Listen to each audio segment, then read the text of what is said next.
Breaking news.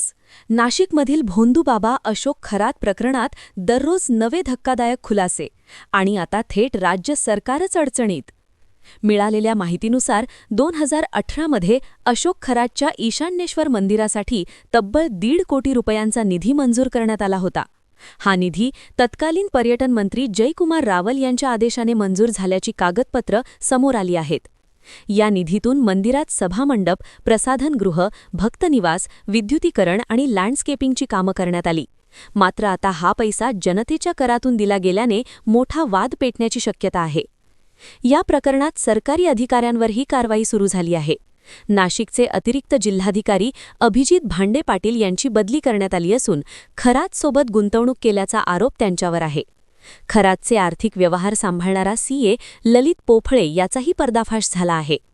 Pune, Mumbai, Delhi आणि नोएडामध्ये मोठ्या property गुंतवणुकीचा धक्कादायक तपशील समोर आला आहे. आता या प्रकरणात अजून कोणत्या मोठ्या नावांचा समावेश होणार याकडे संपूर्ण राज्याचं लक्ष लागलं आहे. व्हिडिओ आवडला असेल तर लाईक, शेअर आणि सबस्क्राईब करा.